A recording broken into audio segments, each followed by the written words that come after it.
আমি মাত্র ভোট দিয়ে বের হয়ে আসলাম। আসার পরে আমি মুছতেছি আপনাদের সামনেই। তার মানে এই কালিটি মুছে যাচ্ছে।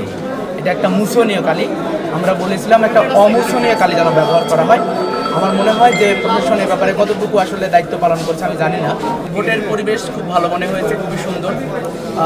তো আমার মনে হয় ভোট গ্রহণের সিস্টেম সব কিছু মিলিয়ে ভালো ছিল।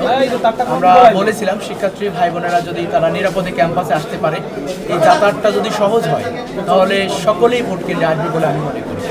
এবং আমরা কয়েকটি জায়গায় শুনেছি ভোটের গতি একটু ধীর গতি।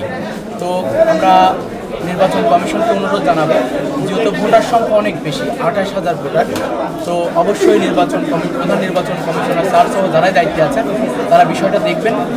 আমাদের ক্যাম্পাসে এরকম যেন না হয় যে আমাদের কোনো ভাই বোন ভোট দিতে এসে লাইনে দাঁড়িয়ে ভোট দিতে পারে।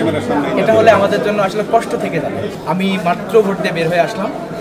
আসার পরে আমি মুছতেছি আপনাদের সামনেই। তার মানে এই কালিটি মুছে যাচ্ছে। এটা একটা মুছনীয় কালি। আমরা বলেছিলাম একটা অমুছনীয় কালি যেন ব্যবহার করা হয়।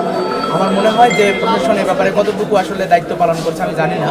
আমাদের ভোটাররাই আমি মনে করি যে শঙ্কিত হওয়ার স্বাভাবিক। তো আপনারা চোখ কান খোলা রাখুন, আমরাও চোখ কান খোলা রাখবো।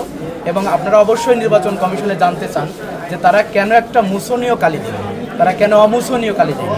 এই ব্যাপারটা আপনারা ওপেন করলে আমরা খুব বেশি খুশি। আমি আপনাদের সামনে দেখালাম একটা মুছনীয় কালি তারা সেখানে ব্যবহার করবে।